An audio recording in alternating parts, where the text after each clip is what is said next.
að því að ég hef líka sagt að þeir sem eigi sjávarútvegsfyrirtæki og ætla að horfa okkur eftir ársfjórðungum, þeir eru að selja strax. Þeir eru að selja strax. Já, að því er ekki hægt að mæla okkur eftir ársfjórðungum. Það verður að taka svona 1, 2, 3, 4 ár og við verðum að hafa fyrirsjáanleika og það er það sem við erum búin að tala um stjórnvöld. Og ég er búin að segja skýrt með þjóðarskútuna núna, þær konur er að stýra núna þjóðarskútuna og Kristrún er þar í forsvari. Atvinnulífið, við erum sko aflið í vélarúminu. Þú ferð ekkert á fiskiskipi ef þú ert ekki með aflmikla vél.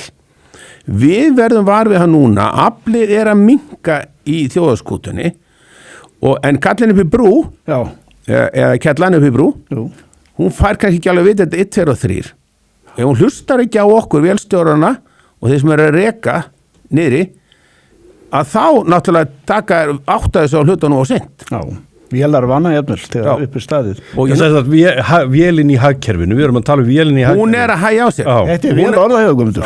Hún er að minnka aflið. Já, og þú finnur þetta ekki bara í eigin rekstri, allt í kring. Allt í kring. Og þó ertu nú með umsvifamikinn rekstur. Já, og ef við förum yfir þessi veiðigjöld og fyrstu spurninguna, það var algjör óþarfi að koma með þetta svona að miklu offorsi inn í þjóðfélagið á þess að við erum búin að ræða við atvinnulífið, ræða við okkur og fara yfir þetta, hvernig á að gera þetta.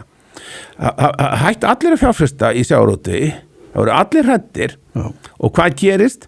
Veiðigjöld á næsta ári verður kannski sama og núna í ár.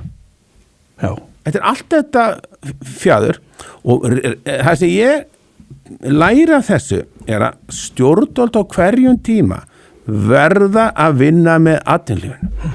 Það er svo við útgerðarmaður og skipstjórinn, vélstjórinn kemur til okkar og segir það þarf að fara skipt um legur, gert ráð fyrir 20.000 tíma á þessu legu, við erum konum við 90.000 og þá segir við, er hún ekki í lagi? Jú, hún er í lagi núna, þá bara keyrum við áfram.